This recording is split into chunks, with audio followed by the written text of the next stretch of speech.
Before start, press the bell icon so you never miss any videos. Dearest little eaglet, welcome to the magnificent world of being an eagle. I'm your wise old Uncle Augustus, and since your parents are busy hunting for your breakfast, trust me, you'll be thankful for those pre-chewed fish bits later. I've taken it upon myself to explain what your life as a bald eagle will be like. Get comfortable in that nest, which between you and me could use a few more soft pine needles, because have I got a story for you. First things first, you should know that we eagles are basically the supermodels of the bird world. That white head you'll develop, that's nature's equivalent of a designer haircut. And those yellow eyes, they're like built-in sunglasses, except they can spot a fish from 3 miles away. Try getting that at your local accessory store. Every morning starts with what I like to call the morning maintenance routine.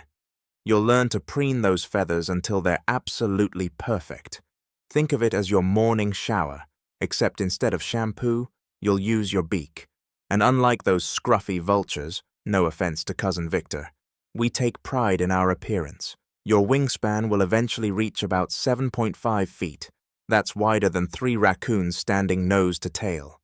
Speaking of raccoons, they're actually quite jealous of our wing-to-body ratio. I once heard one muttering under his breath, "Show-offs," as I soared overhead. Now, about breakfast. You might think fishing is just about diving into the water and grabbing whatever moves, but oh no, we're not pelicans. We have standards, darling. When you spot a fish, and with those eagle eyes you will, you'll need to calculate wind speed, water refraction, and fish velocity. Just kidding. Actually, you'll just think, fish, and your instincts will do the rest. Nature's autopilot is quite remarkable that way.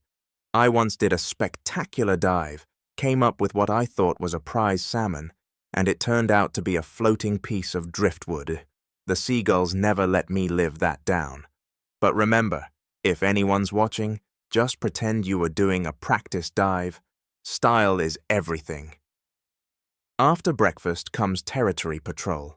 This involves soaring majestically over your domain while occasionally screaming "kee" at the top of your lungs.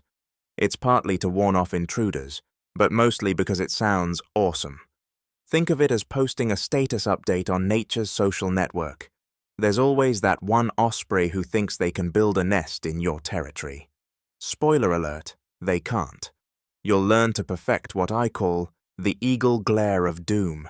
It's very effective, especially when combined with our signature screech. When you're grown up and ready for romance, you'll discover we eagles are quite the romantics. We're monogamous, which means we stick with one partner. Quite progressive for the bird world, if you ask me. The courtship ritual involves impressive aerial displays, including my personal favorite, the cartwheel dance. It's like synchronized swimming, except you're falling from the sky while locked in talons with your potential mate. Terrifying? Yes. Effective? Also, yes. Your parents' nest, where you're currently residing, took years to perfect. It's the avian equivalent of a luxury penthouse, weighing up to a ton. I know what you're thinking. A ton? Isn't that excessive? Well, my dear eaglet, you try raising a family in a studio apartment and see how that works out. As the sun sets, we return home while those show-off owls start their night shift. Just ignore their midnight parties and hooting. They're probably discussing their latest mouse-catching techniques, or debating how many licks it takes to get to the center of a vole. Not our scene, darling. Remember, little one, you're not just any bird. You're an eagle. You're the bird they put on flags, coins, and important-looking seals. No pressure, but an entire nation chose you as their symbol. They could have picked a turkey, and Benjamin Franklin actually suggested it. Can you imagine? But they chose us instead. You'll grow into those oversized feet and that wobbly neck.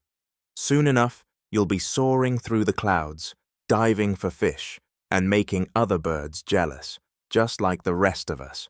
And one day, you'll be the one telling a young eaglet about the ways of our world. Until then, Keep practicing your eagle glare of doom and try not to fall out of the nest. Those first flying lessons can be a bit tricky, but that's a story for another day. With feathered wisdom, Uncle Augustus P.S. If anyone asks, we meant to drop that fish on that politician's head during that outdoor ceremony. It was a political statement about conservation. Yes, that's it. If you enjoyed, don't forget to like and share this video, and subscribe this channel for more amazing videos.